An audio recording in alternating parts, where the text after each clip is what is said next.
Hi everybody, John here. I have another airsoft gun to show off today.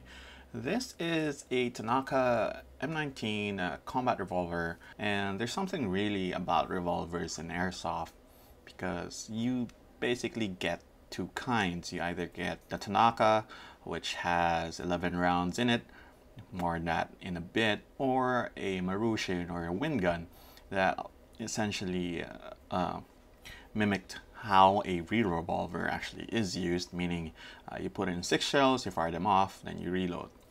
So this particular gun is again a Tanaka. It's made in Japan. So this particular gun is made out of plastic, primarily made out of plastic, but it's a heavyweight model, meaning it's kind of a bit heavier than the normal plastic Tanaka revolvers.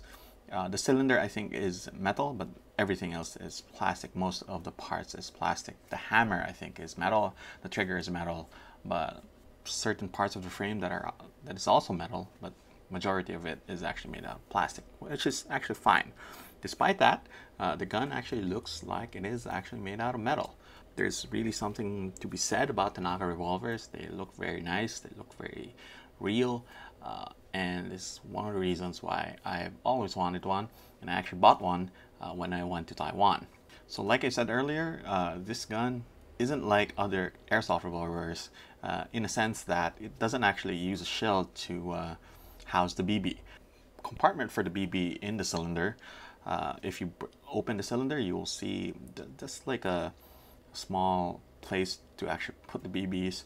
So it holds 5 shots in there, and when you rotate the cylinder, each BB will actually go into each cylinder. So it can hold a total of around 11 shots.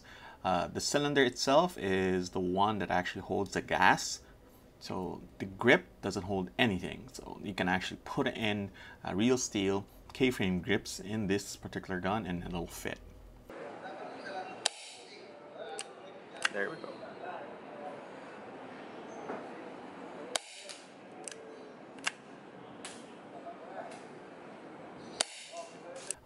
As far as engagement ranges or the effective range of this particular Tanaka, I'm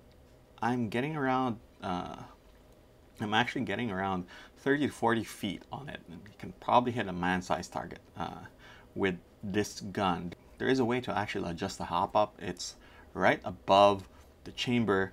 You use a really tiny hex screw or Allen wrench to be able to, so you can actually reach it.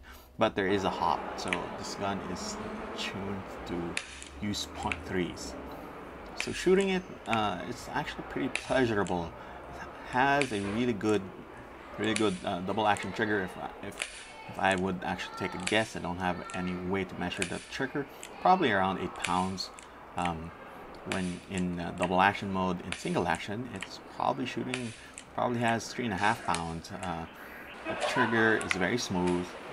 There's no grittiness that's associated with other revolvers, other airsoft revolvers. It's just very buttery smooth. Just cock it and just shoot.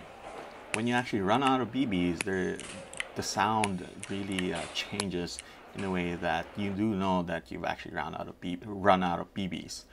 And one of the things that I really hate about this thing is that you actually need to use an extender or an adapter to be able to load it with gas, since a regular green gas can the nozzle of a regular green gas can isn't long enough to actually reach into it.